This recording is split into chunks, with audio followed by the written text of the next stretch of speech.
దించేసుకొని త్వరగా అయితే కర్రీ చేసేద్దాం. ఇప్పుడు మొత్తం అయితే కట్ చేసి అయితే పెట్టేసుకున్నాను కదా, అలానే అల్లం వెల్లుల్లి పేస్ట్ కూడా తీసేసుకున్నాను.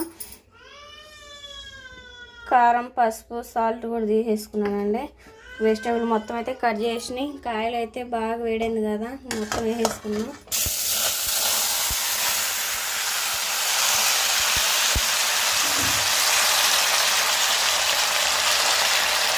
వేసిన తర్వాత అల్లం వెల్లుల్లి పేస్ట్ కూడా వేసేసుకొని మొత్తం కలిపి వేసుకున్నాను.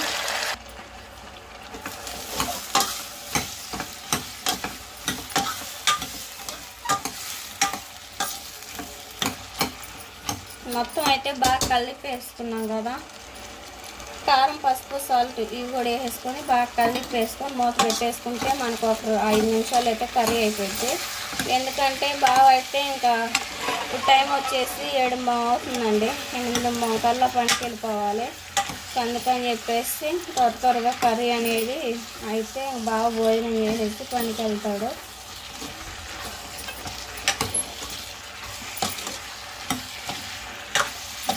కర్రీ అయితే త్వరగా అవ్వాలని మొత్తం అయితే సన్నగా కట్ చేసేసుకున్నానండి. ఈ విధంగా మొత్తం కలిపి పెట్టేసుకున్నాం కదా, మూత పెట్టేసుకొని ఒక చుక్క వాటర్ పోసేసుకుంటే ఒక 5 నిమిషాల్లో మన కర్రీ రెడీ అయిపోద్ది. వాటర్ పోసుకున్నామండి, ఒక చిన్న గ్లాస్ వాటర్ పోసేసుకొని బాగా కలిపేసుకొని మూత పెట్టేసుకున్నాం.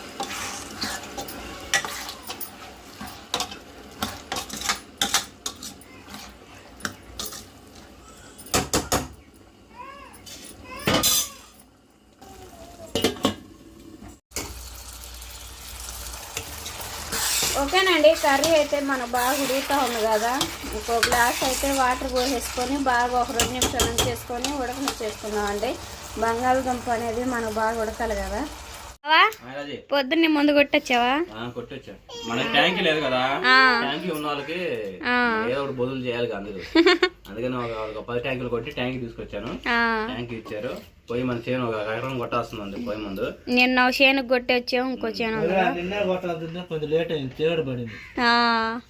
నిన్న పాటమే 4 గంటలకి వెళ్తారు, రాత్రి కొట్టాల్సింది. 5:30 అయిపోయింది పొద్దు పోటు కొడతాం.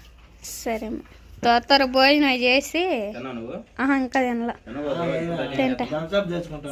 Thums Up తెచ్చుకుంటారా?